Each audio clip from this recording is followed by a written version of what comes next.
Very good afternoon, ladies and gentlemen, from wherever you're watching and listening us from. This is AFarmers Media. Welcome to the Farm Drive Show. Of course, we are here to connect, learn, and grow. And at Farm Drive, we always want to look into value addition, look for the market for your produce, and of course, equip you with information about various ways that you can make money out of the science that you've been practicing all along. And of course, this is where we dive deep into the market. And today, on a special conversation today, we are going to talk about various factors you need to consider before you can approach or hit any market with your product. Of course, you've been planting, you've been doing all you've been doing, but today in specific, we're going to look into now. It is time now to go out there and sell your product. Is cooperatives the best way to go? Is open air market the best way to go? Do you do contract farming where you directly take to somebody who did that, who has procured your services and products? Do you also sell to restaurants? And of course, today we're going to explore different markets, their merits and demerits, and the important things you need to understand before you can hit these markets. Of course, we'll be happy to sample your feedback. If you continue talking to us on AFarmers Media on Facebook, AFarmers Media on Instagram, AFarmers Media on Twitter, of course also AFarmers Media on YouTube. You can be part of the conversation. You can continue streaming, watching, and also apart from this show, you can always watch so much content that we have had on our various platforms. Predominantly, I'm talking about Facebook and YouTube. And of course, today, as we break down this specific topic, we have seen different trends in different markets. We have seen the high cost of living. We have seen high cost of farm inputs and everything. Now, today being on a Wednesday where we talk about the market and market watch, we will love to talk about now you've incurred all that cost, you've done the science behind all you've been doing, and specifically then what next? What do you need to know? The very basic things you need to know before hitting different markets. Of course, today we're going to look into different markets, starting with you can start by the roadside.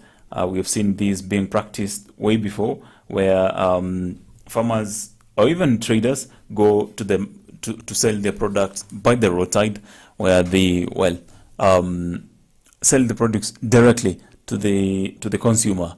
But then, or some of the merits, we're going to look into that.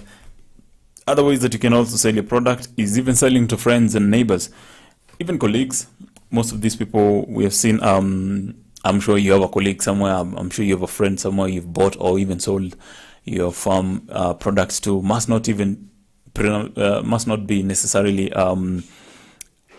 products from your farm, but also I'm sure you've interacted in business with different friends. And of course, I'm sure there are always reservations about the same. There are also merits about the same, and going to look into that.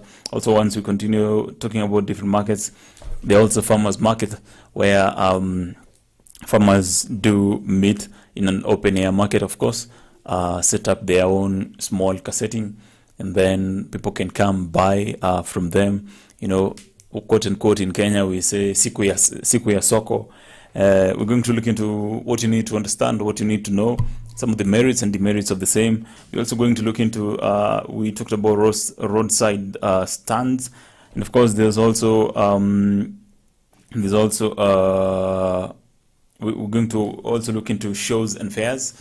Of course, these are more of exhibitions where you can go, even agricultural shows, or you can go market your and showcase some of the best things that you've done. And predominantly you always see that hapo ndo tunaona zile vitu za grade, the possibilities, endless possibilities, the world of endless possibilities of how things can be.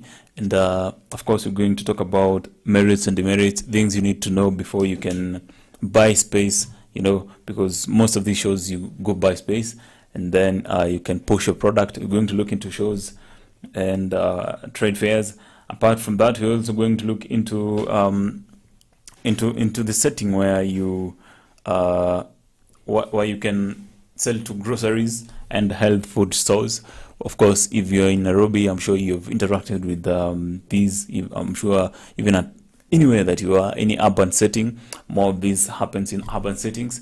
If you're in, well, Kinshasa, if you're in Kampala, if you're in anywhere that you are, anywhere. If, of course, you're going to be in Kigali, anywhere that we talk, if you're going to be in Lagos, anywhere, you're going to find these groceries and health food stores. And of course, the last one that has always happened, actually quite interesting, is of course, even restaurants. You're going to consider what restaurants need from you, and well, how much can you fetch from restaurants, and what they do offer, and of course, some of the key factors you need to know. And of course, we're also going to talk about e-commerce. Nowadays, of course, with the penetration of internet into the African setting, we have seen different African farmers, of course, even African traders get into e-commerce. They've embarked on e-commerce, and we're going to look into the key factors you need to consider before you can venture into e-commerce in agriculture, selling a product online. And of course, these are very good conversation that it's always good, even as the planting season comes in right now. It's always very important to know that you're going to sell the product, and as I said, it's always informed by the market. It's always very good to first get informed by the market, know the market standards, and then now start producing what the market wants, not just what you have information on, because once you have information about the market, you should now start looking for information about the science of growing what they want, and then now, of course, the investment behind it starts. Of course, now we start with the most basic one, where you're selling to friends, neighbors, colleagues, churchmates, and people. Those are people who are closer to you, and the good thing about this is that you might take time to sell the story behind the product, because first, they're friends, they're going to take time. They're not as critical as any other person out there. They're going to sit down, they're going to, well, give you time, because part of what you're selling and what they will give you is some guarantee of friendship, and they're going to give you time to talk to them. So it's always a very good way of doing direct sales. Now, this is why you directly harvest maybe your sugarcane. You harvest, for example, you can harvest your peas. You can even slaughter your pigs, your goats and stuff, and you can always look around your friends. I'm sure they'll always, the good thing about them, they'll always listen, they'll always understand the business, they always understand your product, and you can always tell your story to your friends. And also above that, if it's community-based, the good thing about that is even more referrals. Pale konani kumechinjwa. So, well, once they know that, it's always one of the best ways to do direct sales, and also to work on the once you're starting up, because basically they're not going to be very harsh on you. They're going to show you the way. However, it's not one of the best, because of a few reasons here and there. First, we said it is easy to start off. Of course, it's people you can take time to explain, and also the issue of trust. You can trust they can trust you, they can trust your story. But then now the demerit of selling to your friends, your neighbors, your colleagues and staff around there is that first, you're going to subsidize your prices, because the aspect of friendship always feels like, well, you're in business, but then you're not in business with me. You're not here to make money out of me. So they always feel as if the basic upkeep for you is basic. So while they might give you something slightly above the production cost, well, very narrow profit margins. It's really interesting what you need to expect. And I always say that it's always good, before you can visit any market, it's always very good to ensure that you know what to expect from them, so that we don't get to a point where we blame each other for, okay, I thought you're going to pay me soon enough because you're my friend. Involving friends in your market, in your business is quite a thing. I personally don't do that completely for my own reasons. The main reason is because there might be some business needs to be treated as business. Friendship is friendship, and those are two different entities. Business is what keeps you going. Friendships is, they also keep you going, but business is money. And where money is involved, which is not donation and everything, you need to do business as business. Once you bring friendship, of course, it comes with a little bit of emotion, a little bit of understanding, a little bit of which is very good, but then a little bit of sluggishness in terms of payment, in terms of even valuing your product, and of course, it involves a lot of work. So one of the demerits or downsides of selling to friends, colleagues, and people around you is always they will somehow, quote unquote, lower the price for you, or you need to lower the price in order to attract them, because, well, I think there's a perception about friends. You also are somebody's friend who is producing something. Put yourself in, actually try to put yourself in that shoe where you're the one buying. What are some of those things you do consider? That, okay, this person is selling maybe let me say amechinja nguruwe, so okay, in as much as they they will never consider the cost of production for you. They never consider that much of a business that is meant to benefit you as a specific person. So for you, I think it's human nature, the fact that friends' business, well, you might not take it so seriously. Friends are always good for marketing, but then in terms of referrals, but then when it comes to actual returns into your pocket, it's always good to separate business and that. And friends also might be even slow on making their own payment back to your entity, because well, there's that guarantee of as unajua nitakulipa, or even credit. They might take on credit, they might not well pay in time, and a business will still continue. It doesn't know friendship or anything. So a business always takes and gives. It doesn't know something about some, well, emotion touch, psychological touch. I'm not sure a business will want to know that. If it's time to make money, time to give money, if it's your animals need this, animals need this, and well, at some point it's always good to, well, understand that friendship can be separated from business, unless you have a different story. Of course, I've heard different people say different things about friendship and business. Some have nourished, some have not. Even partnerships, we've seen partnerships at family levels. Some have worked, some have not worked, and we've seen large stores, large supermarkets, large garage, large real estate companies. So much crumble down. We've also seen some come and grow. So of course, there's so much that involves trust.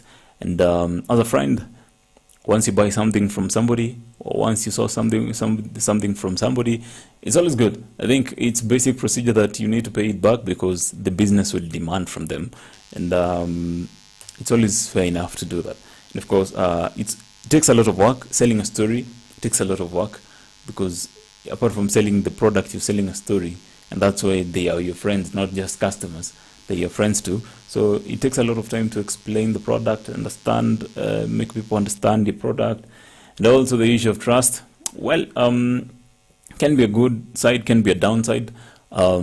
Trust, the fact that, well, if you have, for example, kuna ng'ombe na maziwa wako pale, and you're giving to your friends, the issue of they might take time to sell, to give back money to you, and then that brings trust issues. Can I trust you with making a payment? And quite a few friends are broken up because of maybe not taking time to, of course, solidify their trust basis, their friendship during business. Of course, once you do not honor the terms of the business, people tend to move out. People will always tend to prioritize the business above friendship, because business is what keeps them, of course, going. Also, another side of it is that you need to understand, the good thing about it is that you can coexist with competition.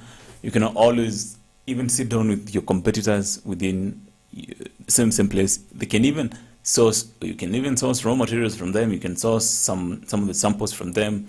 Now the problem of the downside of that again is the fact that well, there's always some emotional attachment that comes around there.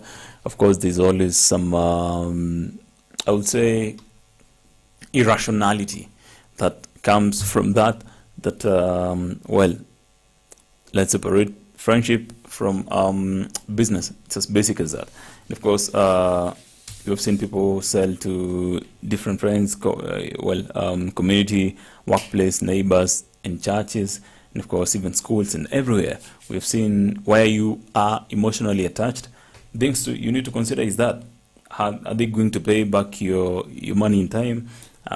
Well, how is the trust issue coming in? Trust deficit questions. Well, even the prices that you're going to offer, a market that you're going to approach out there might be a little bit fetch a little bit more than the market that you have around you as friends. Well, because either way, a business is priced as it should be as a business, not as a friendship. So those are merits and demerits of selling to friends, community, workplace, of course, neighbors, churchmates around where you are. And of course, now there's also another option. If you are not so much of friends, you have an option of selling at farmers markets, where now this one you're going to do it. You need to be different from others. Most of these markets, of course, for example, we can say hii ni siku ya soko, might be known to be on a Monday or even on a Saturday or on a Wednesday, on a Friday. Of course, where farmers bring the produce directly to the market, they might sell on their own. That's an open air market, I would say, where you can directly sell to clients, directly sell within that market. And of course, if you're selling within that market, and just imagine that you're here, you have a space where you're selling potatoes, and then another farmer comes in, puts anaika potatoes zake hapo, another one sets a stand for potatoes and stuff within that place. So, well, more of the unique selling point might not be seen as much, so you need to be different. So, for example, if you're offering a different product, you can first think about the place, where specifically the location of yourself within that market, that open air market. Is it a place gaining traction? Is there a place gaining traffic again, where people are passing by, and what kind of people are even passing by? You can even make one sale and make a big sale in terms of income. It's always good to consider all these things. Now, it gives you the benefits of this is that it gives you a chance to directly market your product. Again, now it gives you another chance to sell to very many customers, because what an open air market does, it creates a pool of customers to come and buy your product, and even buy different products. And the good thing about it is that you might pass by and then not like somebody's product, and then somebody else likes, and you also tend to like somebody's product. Well, there's always that guarantee of doubt that, well, if you're going to miss this, you're going to get this here.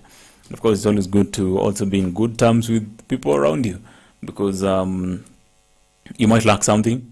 You might go fetch something for one of the customers around there. So it's an art of selling that you need to directly sell. This is not where you send a representative. You need to directly sell, understand what the clients want, understand the population that you're selling to, consumer patterns and everything. So another good point about it is also get to sell your products within one place, so you don't keep on moving. So in terms of the energy that's needed to keep on moving from here to there might be not as much. So once you come set up your space in the morning, you can sell right there. And of course, the local markets, as we have seen, exclusively, where we have people selling, shouting the prices of these commodities. You see, people use different tactics. It's always good to always be different from what the market is offering around you, because remember, again, you're a pool of customers, and also you have a pool of sellers or suppliers, or even you have a pool of farmers who are selling the product. And the difference between you and them cannot be quantity. The difference between you and them is quality. Quantity maybe, unless somebody wants such a big order, but then it's always good to have a unique selling point in terms of quality, in terms of even the after sale service, in terms of even the relations. You need to be very good with people you're selling to, even in terms of the freshness of some of the produce that you're having. You need to be fresh. You need to be different in terms of even the sun, direct sun. But there can be a huge difference once you set up a place where there's an umbrella that can help you avoid direct sun. And of course, that ensures even more freshness of the produce. And somebody else who puts up a space where without an umbrella or something, a shed. And of course, that can be even the smallest difference. The good thing, you can leverage on the smallest difference that you can make, and I'm sure you can always make money from the small difference. And then now the downside of selling directly into the farmers markets, I'm talking about open air markets, or where farmers go do sell their stuff. Of course, the costs of doing this might be high. The cost of bringing things there, remember, these are market that needs to be paid for fees to the county government. Above that, if more of these happens in fresh produce that moves first, of course, you need to understand that, you need to carry back your stuff, you need to bring in the morning, you need to even pay. I would want to assume, and this is the reality, some of the market leaders within that place, I'm trying to be polite with the word, but the people who always regulate markets, always regulate supply, and you need to be in good terms with these guys. And more of these will happen by you giving them some kickback, some good relationship. Will always involve some kickback here and there. And then remember, once you set up in the morning, you'll come out of that place in the evening time. The time that you use to create to be in this market will be really might take time to be there. You might be there in the morning to the evening selling one product, and this is where you meet with raw emotional reactions from different customers. Some might even directly attack you, some might not attack you but some might not understand the struggle that comes with it. But then it's always hard to even sell a struggle. It's always good to sell a product. So these are some of the things that you're going to face: cost, time, and of course, even people might be a little bit critical. Si lazima ongee, anaweza angalia tu aone, because again, remember, your alternative is always close to you. Your alternative is no different. Remember, the buyer who comes in there, they come here with the mindset that they will get something out of it. So, if you do not have what they have or they want, it's going to be a little bit hard for you to sell. That's why I'm saying that it's always good to be a little bit different from different farmers, and always stand at a very competitive edge compared to other different farmers. And of course, we also have roadside stands.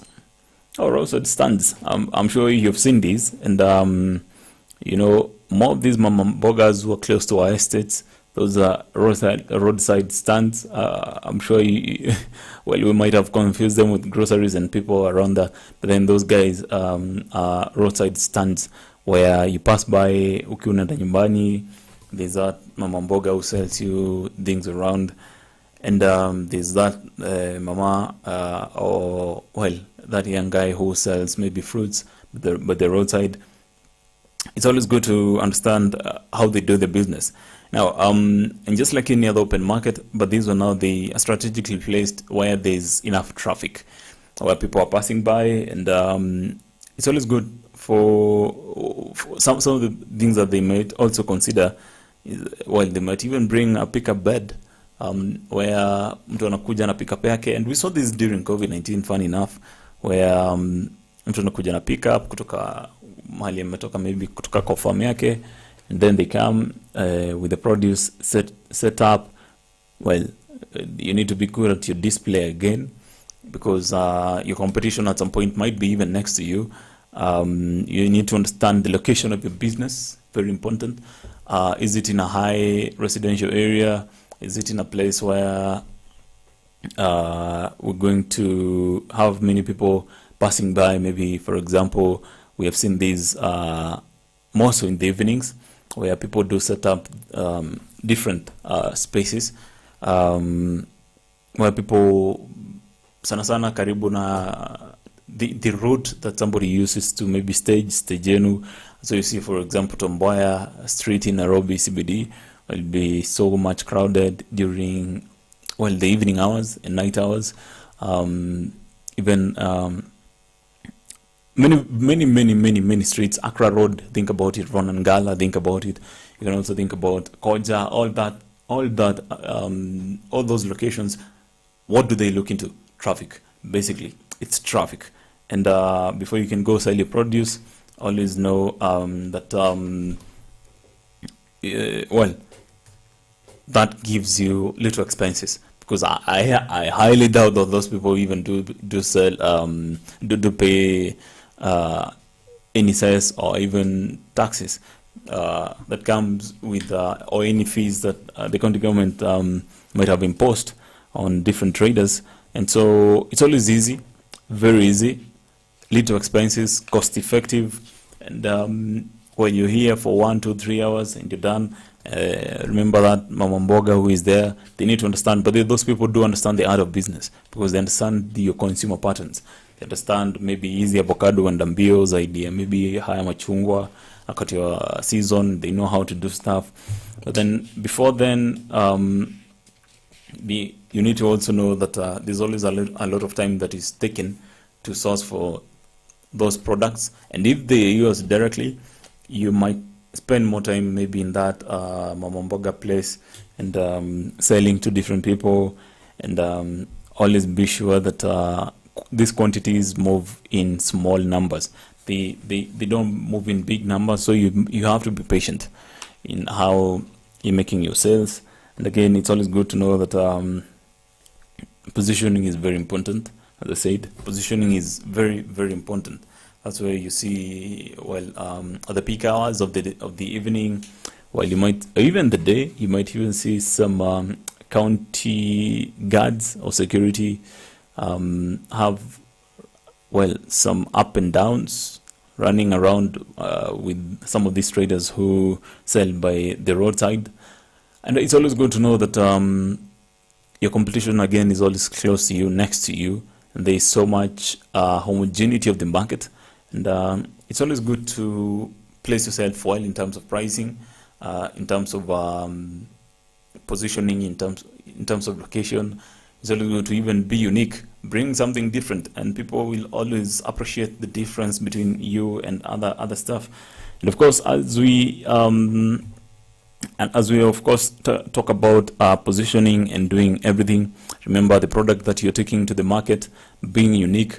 You need to have started by being unique from the farm, and even not even just the farm, but also the start of the planting season. And of course, make sure that your seeds for these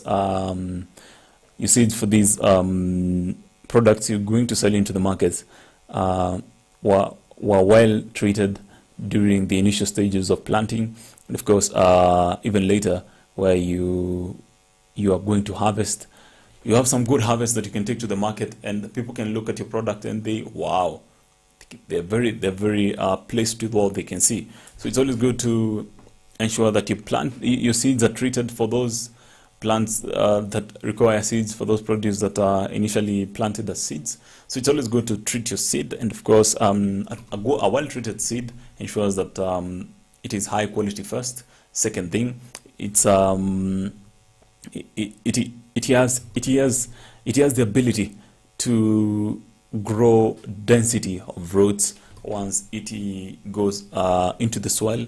Above that, also it ensures that this seed even grows, even produces bigger yields. And of course, one of the best seed boosting, seed treating products that you'll find in the market will always be Omnia products, and in specific Seed Boost. Now in Seed Boost, it does ensure that your seed is well positioned in terms of the requirements, in terms of creating uptake of nutrients and water from the soil. And of course, it ensures that you have very good yields.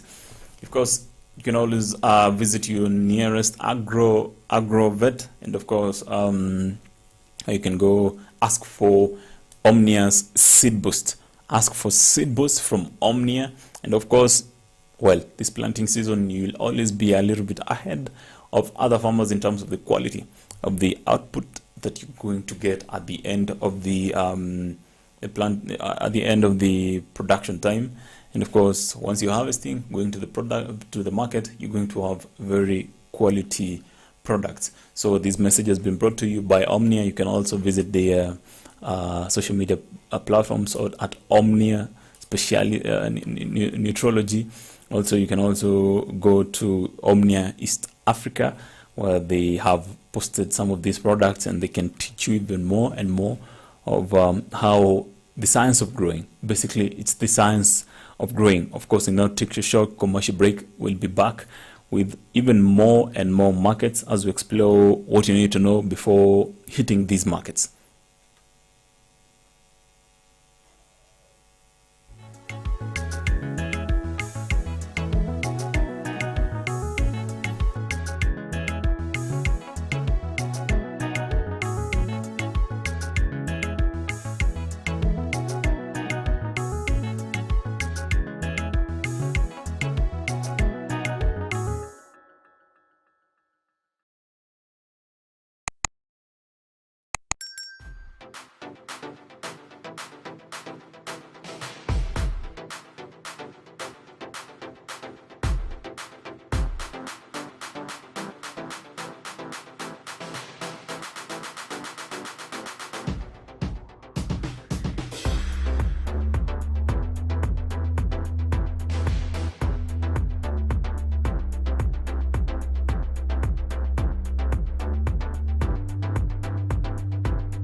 Amaranthus, or locally known as terere, is a highly nutritious vegetable that is cultivated and consumed as a leafy vegetable in many parts of the world. It's easy to grow, matures fast, as it takes an incredible shorter period than most traditional crops. There are many species of Amaranthus, with some green and others red in color. When growing Amaranthus, ensure the soil is well drained and rich in phosphorus, and most importantly, ensure the seeds are well distributed to achieve an even spread when establishing a grain Amaranthus field. Amaranthus is especially loved for its tender leaves and for their healthy dose of ions, vitamins, and a range of minerals.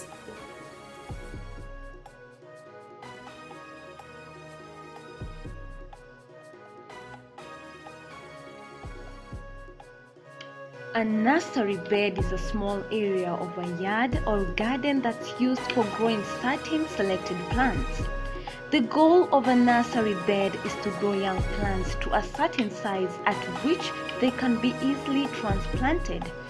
A nursery bed can also be used to evaluate plants to see if they are worthy of planting in the larger garden, to observe their growth, habit and color, or watch them for pests and diseases.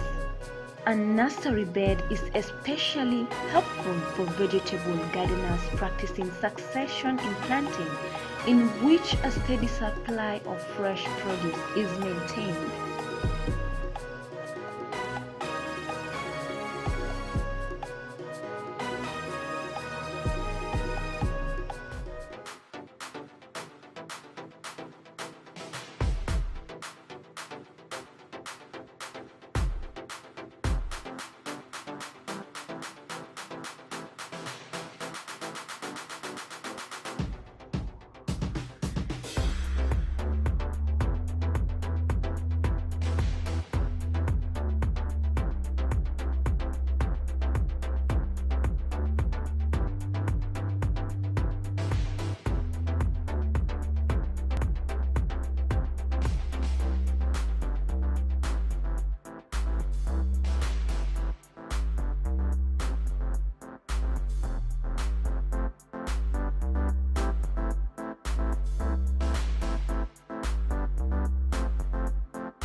A very warm welcome back to this second half of this conversation. Of course, with me, Brian Mwenda. You're welcome to Farm Drive here at AFarmers Media, where we connect, learn, and grow. And of course, at Farm Drive, what we do is talk about the market, talk about money matters, and how you interact with money during a farming venture.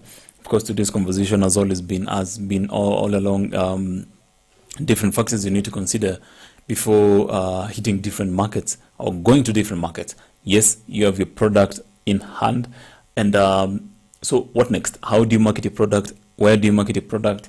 And today is what we're looking into, because today being on a Wednesday, it's always about of course the market watch, and today we're going to talk about, we'll continue talking about these factors you need to consider before going into specific markets, what they need from you, the expectations, your expectations, and how you match the two. And of course, we are proud sharing this information with you Before we took the short commercial break, we were talking about selling to friends, what you need to know, selling by the roadside, what you need to know, also selling by the farmers, markets, what you need to know, or even open air markets, what you need to know again about that.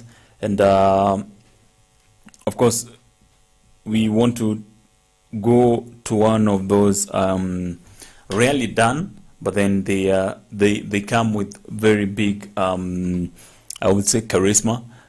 Once they are done, we're talking about shows and trade fairs. Now, I'm sure you always know about an agricultural show that is about to happen. Might be county-based, might be nationally. Well, what happens in there? Basically, you as a farmer, you bring in your produce. You bring in your animals where you can come, showcase what you have. Now, what these markets offer. Now, specifically, this market is always meant for quality and exploring new customers. Might be not many customers, but then new customers who might mean so much into your business. Now, it's always a good thing to tap into the local market. If it is more of county based, where you can, if you're just dealing with one side of the county, you can include other sub counties, because more of these county based agricultural shows, they source from different sub counties. You can even go interact with different farmers who are even doing better, understand why their product is high quality, why yours is not. Might be even the difference in climatic conditions. It's really a world of endless possibilities, as I always want to say. So it makes sure that you tap into the local market, understand some of the metrics that are close to you or around you, and also it's an opportunity to tap into new customers and get to talk even in with different farmers who are closer to you. Now, one thing that you'll have found of late is that international trade fairs have always been picked up, and of course the Dubai trade fair which ended just a few weeks ago for Kenya, where Kenya did showcase some of the best products that Kenya can offer and Kenya has to offer. Of course, now these shows and trade fairs are no longer, or exhibits are no longer just limited to just the local market. You can also pull the international market, where, as we said, nowadays, for example, you can, one of the most recent stories where we saw a country like Congo join the East African community. And of course, that means that trade is even going to continue even more and more. And just imagine you're here with, of course, some of those products that Kenya best exports to Congo, which might be tea, might be, for example, even animal products, milk, stuff like that. And of course, just imagine you're here with your very good cow, or even a very good end product, which is maybe yogurt. How you sell in market, nowadays it's not just limited to selling yogurt within your locality. It can also be going international. Of course, it's always a very good place to showcase the quality. Here, more of what happens is people more of showcase quality. They always want to open up these marketing opportunities to different people based on quality, not just quantity, but more so on quality. Because what you do, you take a sample. You don't take everything, so you take a sample, and people look at these samples in terms of quality. So one key thing you need to understand is brand positioning. So you'll see maybe we have roller banners. We have roller banners, of course. We have different designs that are close to that. If your tent, before you can rent your space, it's always good to understand that marketing is very important. Can your design attract somebody's eye from afar? As I said, the biggest unique selling point here is always the quality. So can the quality of your design pull attention from somebody who's just passing by. Is it open? Even the design of the space by itself is always very good to understand how it is positioned. For example, how maybe the layout of the space looks. For example, interior design. You just get into any house, but then different houses bring different charisma, different attraction. So it's always good to always ensure that open end, where you can willingly, openly invite customers instead of more of an enclosed one. If, for example, you have you're in a showground, make sure that maybe you've labeled your area very well, so that even somebody who's passing by and doesn't want to specifically interact with you can read so much within such a short time. So even the graphics themselves that you're going to create can be readable from a distance, can be attractive, and remember, can also be informative by simple understanding. A class 5 baby can come and look, a 5-year-old baby, sorry, can come and look and somehow understand what you're doing. So it's always good to understand brand positioning. Now, on the downside of this, actually one of the merits, another merit that you need to know, that now customers with buying power do come here. These are people who are specialized in that. So before somebody can go into an agricultural show, they must have interest in that. It's as basic as that. And a show, for example, an agricultural show will always pull somebody who is very much interested, because again, there's always an entrance fee. For example, I will want to think about that. So somebody who's willing to pay an entrance fee must be really interested. So you need to even deliver according to their own expectations. So customers here must have some buying power, and of course they have interest in the niche that you're addressing.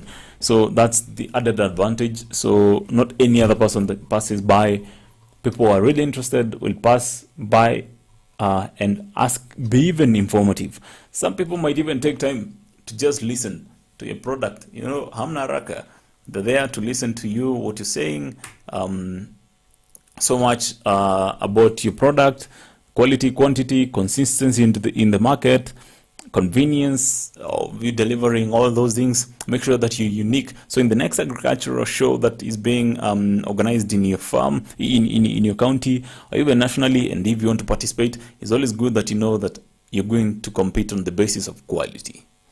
Quality is the most important. Now, things you need to again understand as the downsides of this. One is the organization. You need to create a pool of investors. You need to create a pool of advertisers in order to organize. And most of these trade fairs and, for example, agricultural shows, as I said, for example, might be national and might be county. So the buck does not stop with you. The buck stops with the organizers. It can be the county, can be private, can be also the national government. So it's not a very open market where you just come and put a product and, well, without so much organization you're in. So organization is one of those key issues, downsides that you might face while exploring this market. Also the cost implication. Even renting the space that you're in, setting up a tent, might be a little bit expensive. And remember, you're not selling as bulk. You're selling in terms of quality, and so the profit margins might be a little bit low. So for this one, it's always good to sell a sample and then do a redirecting. You can do, for example, you can create contact base. Now the good thing about this place is you can create contact base with different customers, potential customers, different farmers who are even doing better than you. Even some might even come and ask for some more advice from you. So you need to consider all these factors. So cost is quite it's quite something. I think it's one of the most expensive things, because there was a trade fair in, for example, KICC some time back, and one space always went for close to 30,000, just as very small, I would say something like 5 meters by maybe 10 meters. It was a little bit expensive, so it's always good to consider some of these things, because you're not bringing things in bulk, you're bringing in, well, small samples, and you must maximize on the referrals that you're going to have into the business and contact base that you're going to have. Again, as they happen once in a while, not every day. So they happen, for example, once a year or even twice a year. So you need to maximize on these. So if you believe you have the best quality, always be out there, be competitive, and who knows, you might also attract on one of the most consistent and big markets for the next harvesting season. So above that, now we can also talk about grocery and health food stores. Now, of course, we've seen groceries close to us, close to where we live, and of course, well, some of the factors you need to know is that groceries do sell at wholesale. They prefer selling at wholesale because they sell to, let's say, maybe mama mbogas. They may not even sell as a small quantity. They may sell kama ni nanasi, watauza nanasi moja kubwa. So kama unataka kuingia kwa grocery, if you want to sell into a health food store, you need to understand that they sell at wholesale prices. So it's always good, even as you're pricing, you need to know that groceries, even when they buy, they're going to buy in large quantities. If they're going to buy in large quantities, the pricing of your product might be, you might need to consider, because it might be slightly lower than retail price, because they're also here for the business. So if you want to directly source products from your farm, it's always good to know that, the amount of money you're going to sell at might be a little bit lower than the retail price. So also that means that you're going to face some reduced income, and of course, if you're going to travel, you're going to have some expenses in terms of traveling, in terms of time, and also in terms of money, where you have to carry produce from your farm and then bring it to your grocery. You're going to pay a rent for your grocery, and also now, one of the key things that you need to consider in a grocery or a health food store is the display. Display is very important to talk about. The higher profits, it's always good to know that if you move things at wholesale, you might get to sell to many retailers, or once you sell some of these products, once they move in bulk, the more they move in bulk, the better for you, because, well, you can manage waste, and of course, if you can manage waste, you can manage some of the cost, some of the profit that you might be looking into. Now, I'm sure you've also thought about selling to a restaurant. Why not? I'm sure a restaurant is one of those things that people always think, wow, well, I've seen restaurants consume directly from us. So then what do I need to do before selling to a restaurant? Now, these are some of the things that you need to understand before selling to a restaurant. Now, always know that they will first offer slightly better prices than a wholesale, because, well, they do value addition to the last consumer. And more of what they do, they offer a very guaranteed market for your product, because either way their products have to move, and it's always good to know that they are particular with what they want. So that's where you saw, for example, KFC was a little bit specific with the quantity of the potatoes that they were sourcing. So it's always good to know that they are very particular with their produce, the produce that they're looking for. It's always good to also know that if you're in a situation where you're contracted, as I said, there's always some ready market. So, before you can go to these people, always ensure that your products are clean, very clean and attractive. The reason for that is because very many people will want to supply to restaurants and of course hotels and stuff. And it's always good to keep them clean because they also are trying, they're in business, and they also are trying to reduce expenses of cleaning up your produce, your dirty produce.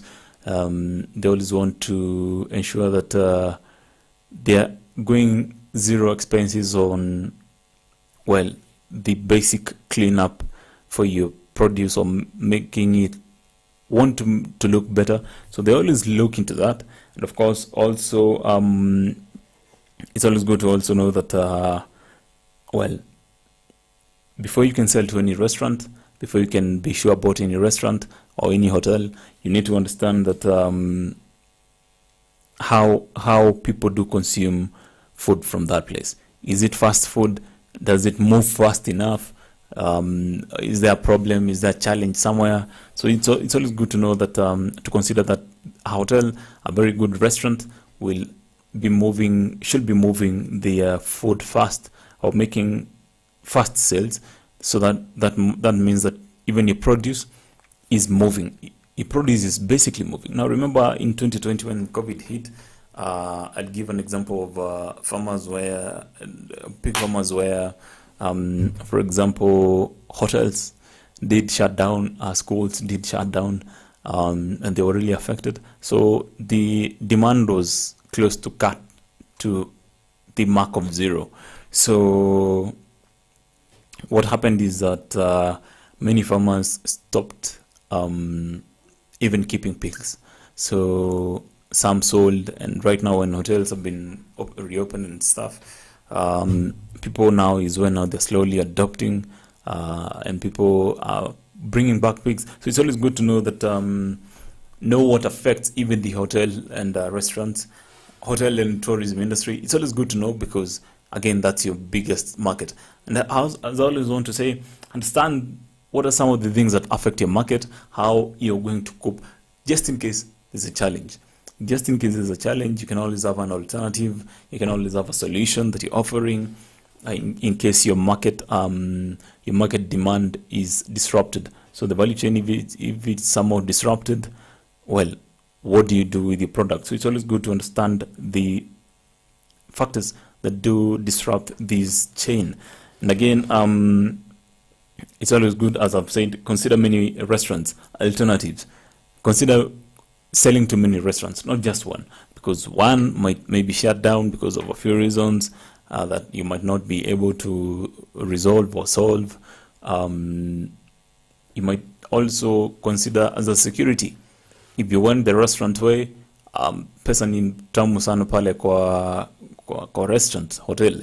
So it's always good to consider that you can have an alternative once you go that route.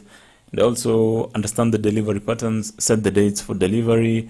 Always ensure that kama wanataka gunia moja per week, you're going to ensure that you can produce one gunia per week, because one of the biggest problems that most of these entities are facing is consistency of quality and quantity. Of course, when farmers bring their produce into the restaurants, into the hotels, and even different places that, of course, Kenyans do consume food. So it's always good to understand how they want their produce in terms of quality, quantity, and even convenience. Do they have a car to buy produce from you?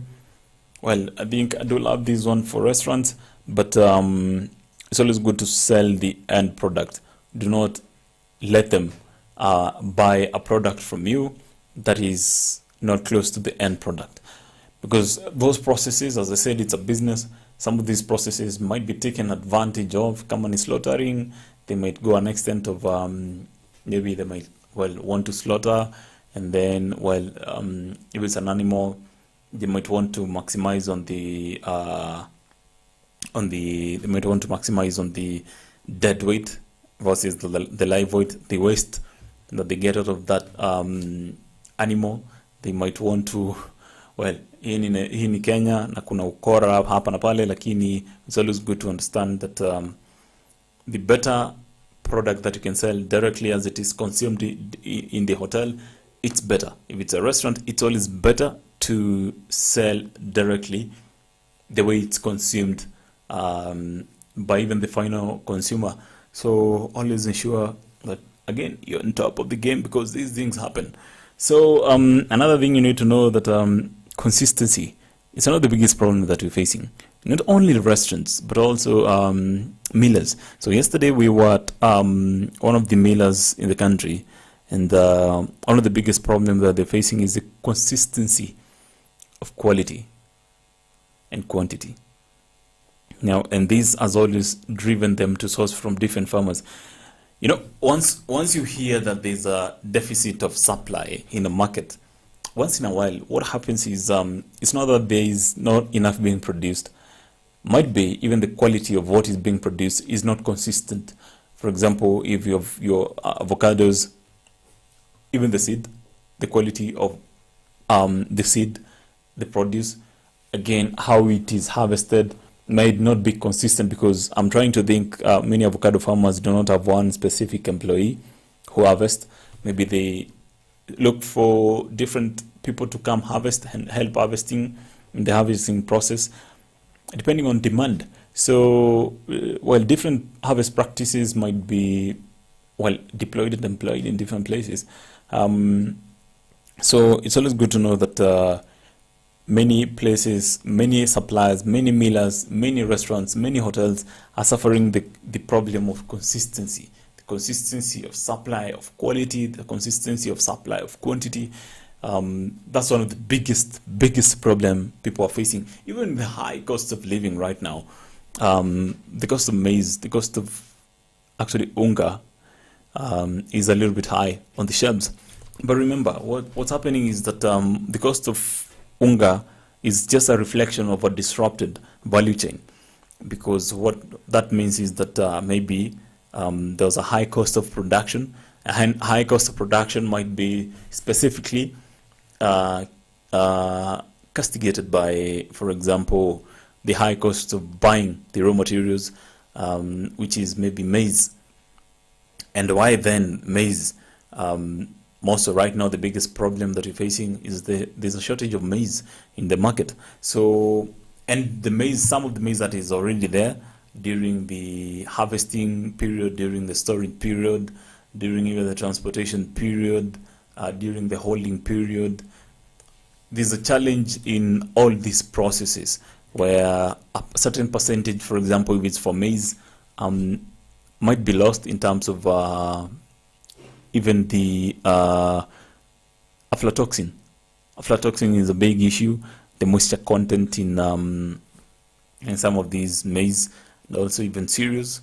So it's always good to know that the consistency in quality and quantity might be the most unique selling point.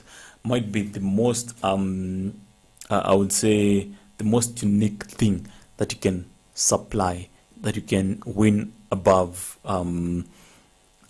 other suppliers who are supplying to restaurants, hotels.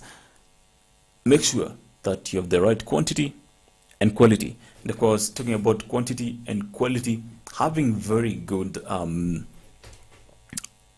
pesticide routine is very important.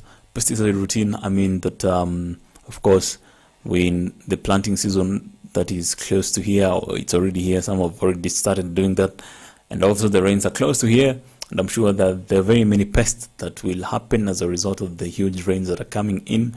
It is always good to know that proper usage of pesticide is always very much advised, because this means that you're going to use the right quantities, right quality, and again the right outcome of this pesticide. So one of the things that UNIDO and Markup have always advocated for is always soma your label yako.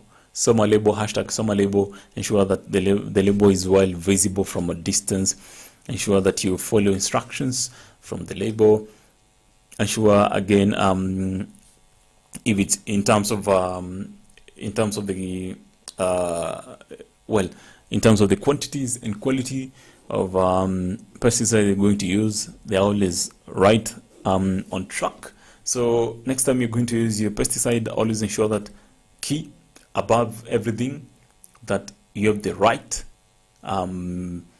pesticide, you have the right quantities and the ones that you're using, and then you're ensuring that it's well readable for somebody who's going to directly apply in the farm. So we're going to take a short commercial break. We'll be back with the final stretch, where we're going to talk about the remaining markets that we have seen. We have seen e-commerce grow also during the COVID-19 period. We have also seen cooperatives come and grow, and also come and go. Well, we'll be looking into the added advantage cooperatives might have, and also the downside of selling a produce on cooperatives. We take this short commercial break. We'll be back in a moment.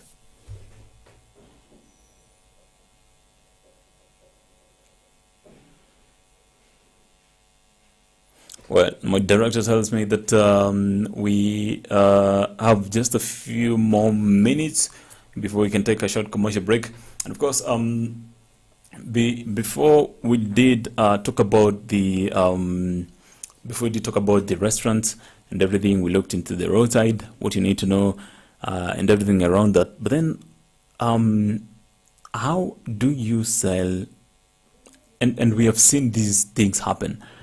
Then how do you sell produce as farmers, but you do not have the marketing ability?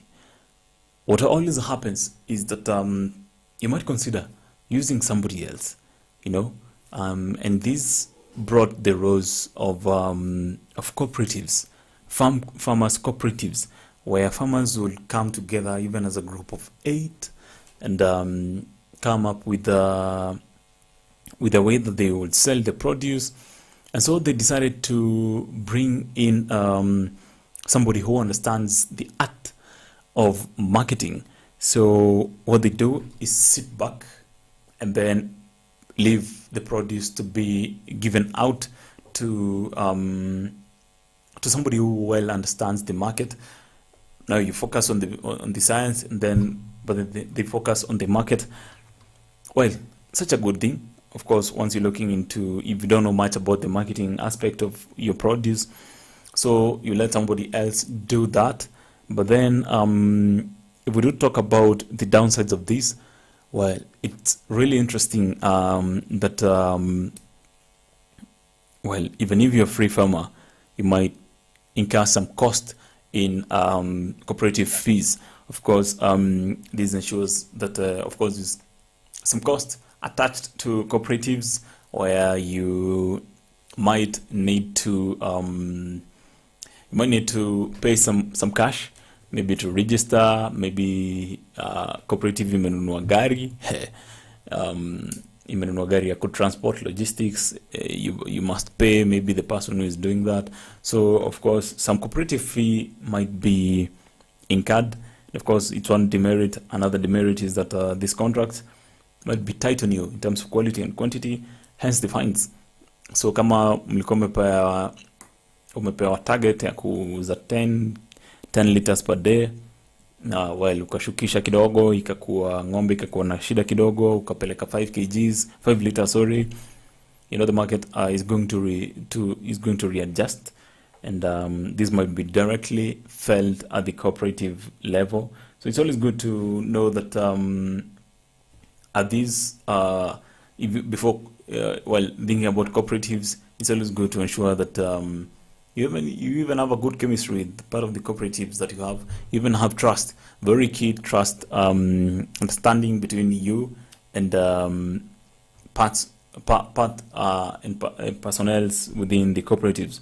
Of course, as I said, we're going to take a short commercial break. We'll be back as we even digest even more and continue looking into these cooperatives, and well, some of the reasons as to why maybe cooperatives did fall and some still continue to exist. We take this short commercial break. We'll be back in a moment.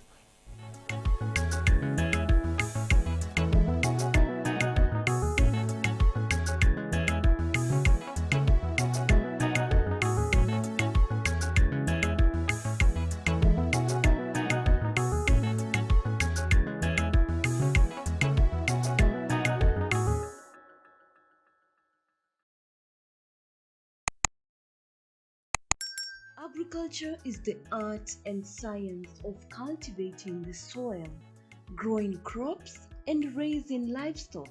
Agriculture provides most of the world's food and fabrics.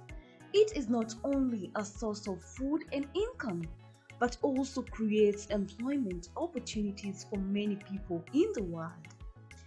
Over 1 billion people worldwide work in agriculture, generating 2.4 trillion for the global economy. The global impact of farming on the environment is revealed that 40% of the Earth's land is now given over to agriculture.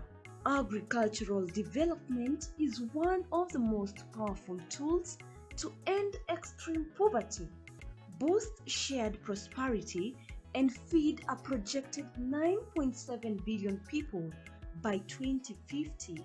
And we, the AFarmers Media, roll the carpet for you as we welcome you to our thrilling farm visits to different farmers that educate and inspire you in different sectors in agriculture.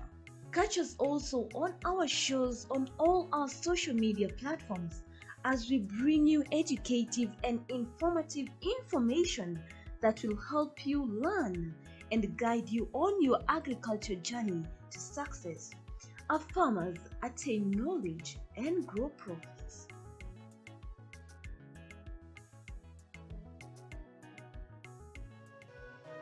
Beetroot is a highly nutritious root vegetable. The beetroot is the taproot portion of a beet plant. It is one of the many varieties of the genus Beta vulgaris, all of which are mostly grown for their edible taproots and leaves. Beetroot is a root crop that takes approximately 3 to 4 months to mature. Beetroot is a fairly easy crop to grow as long as the soil is well cultivated prior to planting. Beetroots do not enjoy wet, boggy or shady soils. Beetroot can be sown in trays and transplanted when the seedlings have 2 true leaves. Plant in full sun, space seedlings 10 to 15 centimeters apart, and rows 20 centimeters to 30 centimeters apart so they have room to grow. Beetroots are also ideal for containers or raised beds. Beetroots will happily thrive in small areas as long as there is at least 20 centimeters depth of soil. Beetroot has been used not only for food but also for treatment for numerous conditions.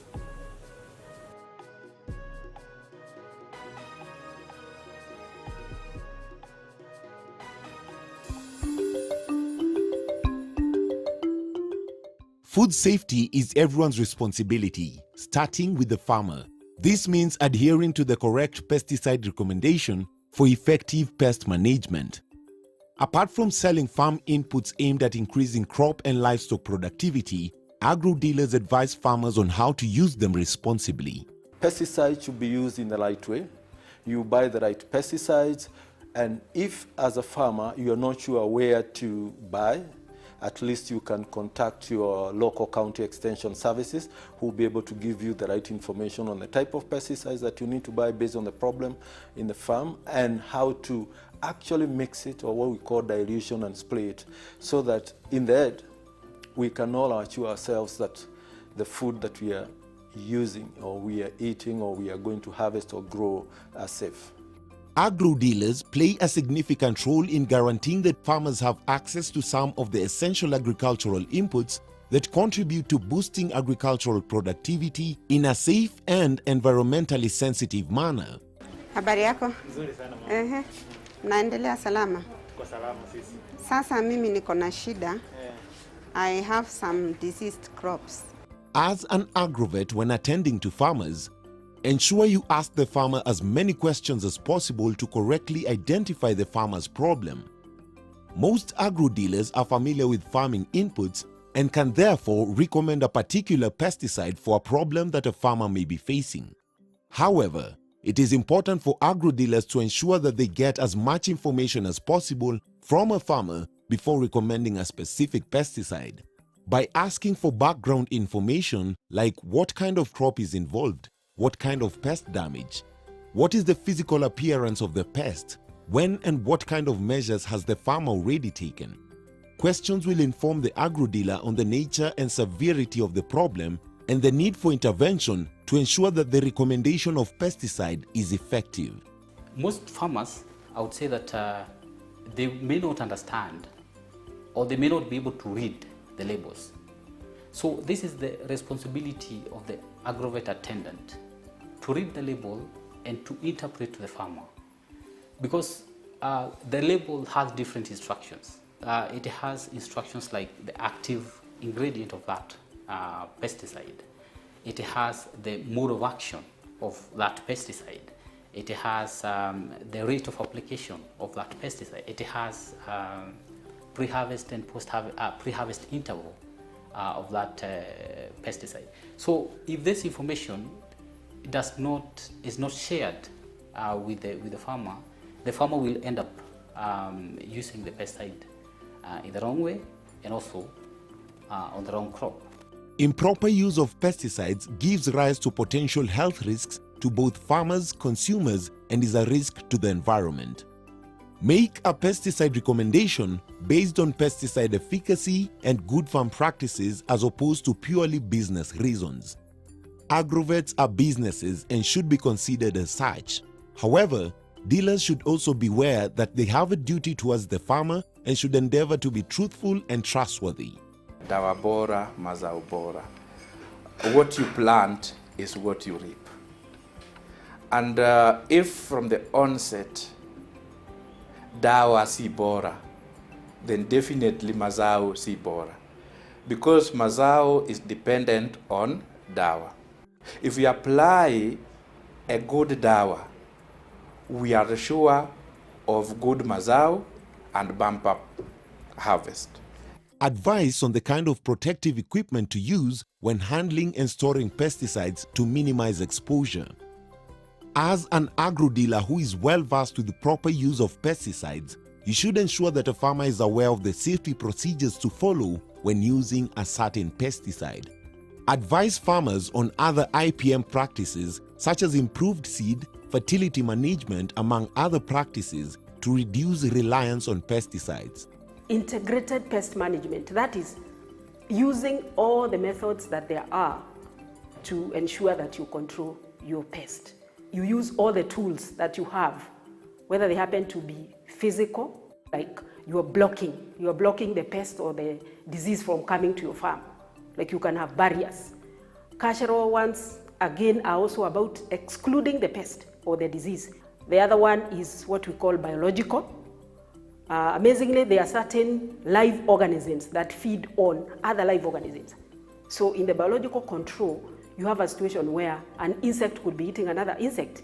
So you have the insect which is a good one, we call it a farmer's friend, or you have an insect which is the farmer's enemy, which is the pest. So basically you caused the farmer's friend to eat the enemy. Other IPM techniques include crop rotation, intercropping, use of adequate fertilizer, and cultivation techniques. Remember, proper usage of pesticides increases yields and market access for your produce. Food safety is everyone's responsibility, starting with the farmer. Dawa bora, mazao bora.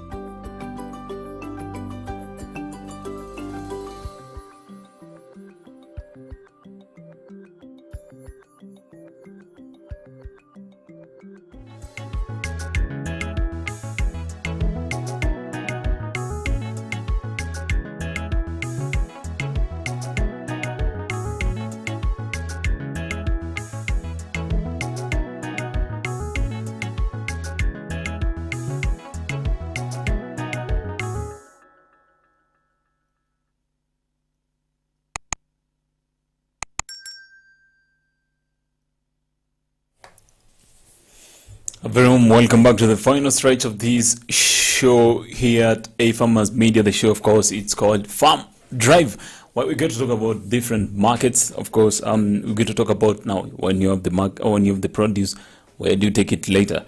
So, conversation today here has been: what are some of the factors you need to know about different markets? Key important factors you need to understand about different markets before you can fully venture, or you can even think about doing that in the coming days, weeks, months, well, even years. So it's always good to understand different markets and their trends. And well, it's always good to also know that different markets will always expect different things from you, and how to approach these different markets. Of course, before we took the short commercial break, we were talking about well, we did talk about selling by the roadside. Of course, selling by opening up the boot of your car, seeing what you can sell by such a setting, to even agricultural shows, what to sell by agricultural shows. And we did talk about the quality, how quality is very important at that agricultural show, and of course, and also the product placement is very important at agricultural shows, trade exhibitions and trade fairs. It's always good to also understand that selling to friends, well, might be a good and bad idea at the same time. And of course, we did discuss about that, some of the things you need to consider. We also did talk about selling at cooperative level. And of course, we talked about this being a model where farmers do not directly engage in the marketing aspect. They just come and deliver their produce. And then somebody who understands the art and the skill of marketing takes over the product from there and then goes to the market. They understand the market even a little bit more. And cooperatives were one of the biggest back in the day. And well, they did face a few challenges where, of course, there was a bit of a political itches here and there, where, of course, there were also, and when I mean political, this must not be politicians in specific who did disrupt this, but also trust deficits, contracts, the situations about the contracts they were facing. Remember, what happens with cooperatives, you sell to one specific consumer, or even different markets, but then they have patterns in how they also consume your products. Specifically, what they do is that they take products from you with specific patterns. But if you're not going to supply these patterns well, they as requested, so they might not have some faith in you in delivering the next. So as a way of ensuring that cooperatives still stood, they had some contracts where farmers will join and sign, and wanaapa kwamba wataweza kusupply some of these products and produce well, with this consistent quality and quantity, of which slowly some of these cooperatives did die because of that, because some of the farmers were not able to do that. Some were even disrupted politically, well, because well, back in the day, some of these farmers have had a challenge in not accessing, but then a challenge in controlling the market. So some of these cooperatives just, well, some cashed in, some just had to come to an end. But well, that's farming, as you can know about that, and that's what now we're looking into different markets today. Of course, now the last market we're going to talk about is the e-commerce. So, and before actually you can go even to e-commerce, it's always good to investigate cooperatives first before you can join them. Investigate how they run, investigate the types of contracts they offer, investigate their markets, investigate the administrative structure, investigate the expectations, even the past relations with the customers, with even the farmers. So it's good to do a comprehensive research on anything that you do. Farming, even joining cooperatives, it's always very good to understand, do a thorough background check before you can join any cooperatives. Also remember, this will help you in terms of doing your final calculation. At the end of the day, when you're going to sell, know what to expect as what they're going to buy from you. Understand their story too. It's always very good, and I think that has been brought up because of quite some of these issues of trust deficit, where also some of these contracts are not doing so well for farmers and things around that. We've also seen e-commerce platforms grow huge during the COVID 2020 pandemic, 2019 pandemic, during the year 2020 and year 2021. This is where you will basically do value addition on your product by delivering maybe to the at the retail level, and also I'm sure there's also the wholesale level, but then the most common ones are the retail level, where you're going to sell directly to a consumer the produce. Now it's always good to know that before you can put your products on an e-commerce platform, you need to understand the logistics of delivering first the product to the customer. So if you're going to sell maybe your eggs on e-commerce, it's always good to understand the logic behind it. Understand, well, even as I'm going to sell this product on e-commerce, how am I going to deliver? What's the pricing? Understand the competition again next to you. Understand the cost incurred, the cost, I would say the opportunity cost of this market, of course, incurred during logistics, transport, storage, and also packaging. Understand the cost involved in everything. So it's always very good to think about that. Also, when you think about e-commerce platforms, always remember that there are many people who might lift some of the content that you might have posted online. So kama ulipiga picha yako mzuri ya maembe yako venye yako matamu sana, somebody else might use that picture to, sell theirs too, which might be less. Why would you lift if I'm tending to think that somebody lifts something that that looks very good, something of quality, catchy to the eye. So be always prepared for such scenarios. But then e-commerce platforms have also tried to create a traceability aspect. They've also tried to create some credibility with the customers by even putting up even a review segment where if you buy, people can review some of the quality of the product and how happy they were with the product and how everything went. So above that, it's always good to understand that many e-commerce platforms, the way they are created, there's always some space or some time given before your produce can expire or can get spoiled. Now, e-commerce platforms might not be offering very fast, I would say, market delivery to the person who is demanding the product.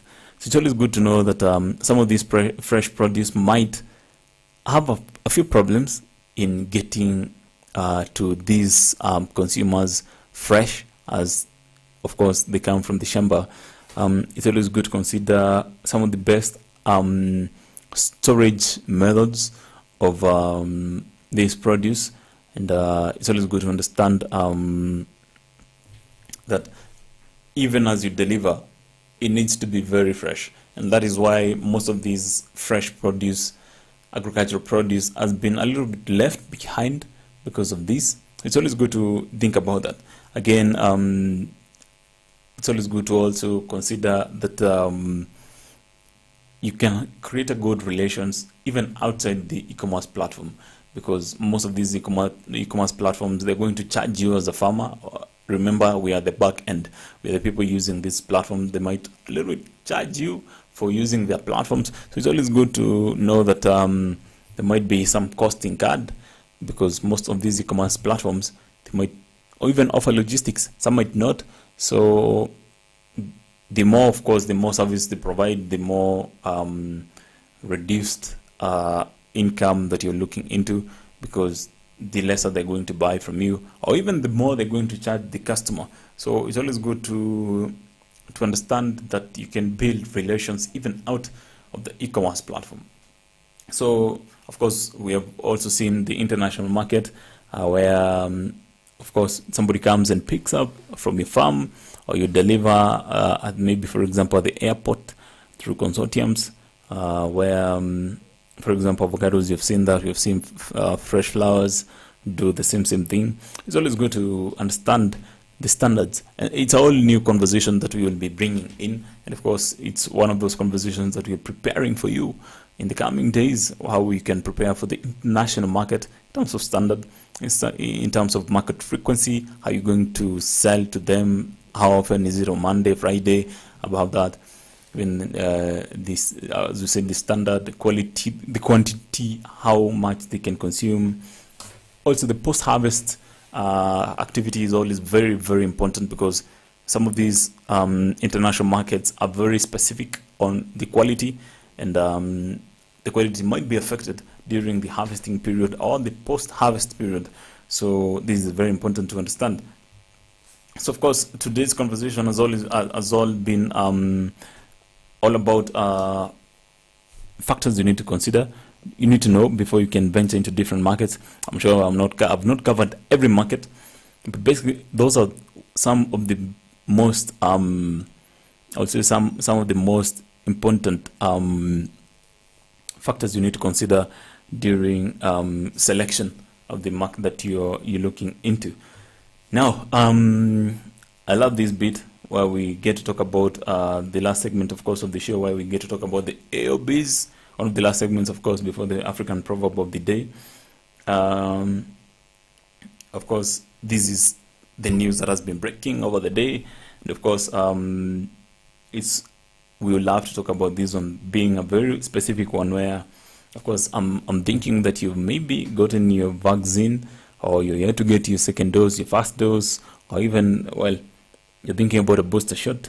So now the Ministry of Health has announced 840,000 doses of AstraZeneca vaccine has expired, and another 1 million doses of Johnson & Johnson COVID vaccine are likely to expire if not consumed by April 15th. So, of course, well, basically, if you have to pick up a specific vaccine, you can think about that. Also, remember, there are also vaccines that have been halted by the Ministry of Health due to the low uptake of the jab.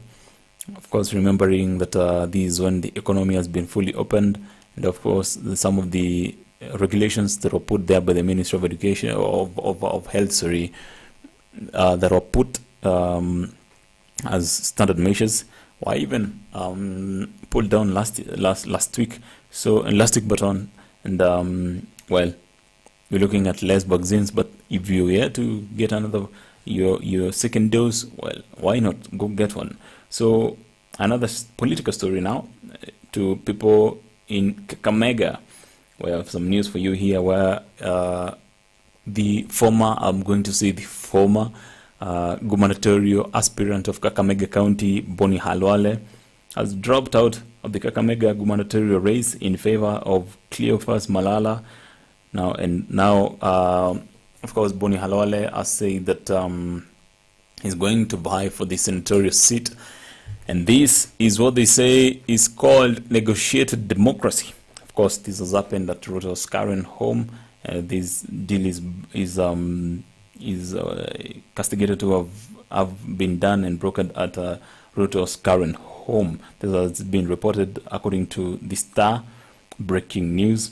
And even more information that is coming in is that NARC Kenya party leader Martha Karua, who is called the Iron Lady, coming from Mount Kenya, eyeing for the gubernatorial seat of Kirinyaga County this coming election. Now, she says that moving forward, she will be number one campaigner of Raila Amolo Odinga, who is vying on the Azimio la Umoja coalition ticket. So Martha Karua said that she's going to back Raila Odinga's bid for presidency, even if she's going to still continue vying for this gubernatorial seat at Kirinyaga. It's really interesting how things are going to get. Some have tipped her to be the running mate of Raila Amolo Odinga. So it's really interesting, the political dynamics that will be coming in just a few days. So our eyes and ears will always be on ground, listening to what politicians, what you say on ground, of course, as the electioneering heat continues to rise. Also, the National Assembly Speaker Justin Muturi says that seats of MPs supporting rival parties will not be declared vacant, cites interim orders by Justice Joel Ngugi. So this is according to Nation breaking news, where, of course, the court last week did issue an order, of course, the High Court in specific, saying that being a relief to most of these defectors, political party defectors who have decided to campaign for their rival parties at national level, at gubernatorial level, and of course at different levels. Now they've been told that according to the law, if you decamp and if you support somebody from a rival party, you're ousted out of the political party that brought you into leadership. And of course, a by-election is called after a very short time. I'm trying to think that's 90 days. And of course, now the High Court did hold that law, and now National Assembly Speaker Justin Muturi, who specifically, of course, heads the procedures of the House and the business of the House, now says that MPs who are supporting rival parties will not necessarily be ousted out of the National Assembly because, well, their seats will not be declared vacant. Now, of course, those are some of the stories that we have have been breaking today. It's really interesting what we have been seeing here in terms of this electioneering period, this politicking period. So much is happening around, and actually above that, there was some really interesting case that was brought up against, remember the Cuban doctors who were abducted in 2019. Now, one of the biggest aspects, I think now, I will say, is a convict. Is called Isaac Ibrahim Ribo. Now has been convicted for kidnapping 2 Cuban doctors in 2019, sentenced for a lifetime in prison. So these are very quite interesting times. Of course, as we always say, the wheel of justice rolls, but might be rolling so slowly, but somehow it does catch up with you in everything that you do. So always ensure you're, well, in good terms with the law. Of course, one of the last stories that did break early in the morning hours was that 4 were feared dead. 13 admitted for consuming illicit brew in Kimilili, Bungoma County. Of course, this is courtesy of Nation breaking news, where of course I can see some picture here of police and even administrative heads pouring out some illicit brew that was in jerrycans. So where 4 have been feared dead, 13 have been admitted for consuming illicit brew in Kimilili, well, Bungoma County. Those are some of the stories that have been breaking today. Well, I love breaking this news for you because I always want to make sure that you're well informed and you're always up to speed and you're in the loop. Now, on to the Africa Farmers proverb of the day. It's being brought to you right now. It says, talking itself doesn't fill the basket in the farm. Well, talking itself does not fill the basket in the farm. So even as you talk about how big the profits you want to have at the end of the, of course, harvesting period, it's always good to ensure that you break down everything, engage, ensure that you have information, break down every aspect of the business, because again, agribusiness is science and business. So you need to understand every aspect, because this is a business and every business has its science. So it's always good to understand everything that comes with it. So I've loved today's conversation. I hope you've loved today's conversation, understanding every different hacks of different markets. And before you can consider, of course, hitting different markets. I'm sure now you're wiser, you know much more, even a little bit more than you started listening in, and I'm sure right now you can at least comfortably look for farm for market. And it's really interesting. Today I'm in a group of pig farmers where they today I learned one quite interesting fact that once your pigs are at 3 months old and you're looking into of course looking for a market for them in the next 3 months. Of course, pigs are sold at the 6th month, predominantly at the 6th month. So, and once your pigs are at that stage, at the 3 months old stage, it's always good to start looking for the market, start communicating to abattoirs like Farmers Choice directly. That's how you get contracted, because they come, do inspections, see around, see how you're treating them. And it's always good to be ahead of the game by ensuring that at the age of 3 months, you can start looking for different markets, understand how the market looks, so that you can also know how you're going to empty into the market or supply the market with your produce. Well, now you're on the loop. I was also on the loop just a few minutes ago, understanding that, and we're always here to share information as fast as it comes, as it comes. So I've been your host, Brian Mwenda. Of course, until tomorrow, we say continue consuming information, because it's the difference between you and that farmer you aspire to be. So until tomorrow, of course, have a lovely evening and enjoy your evening.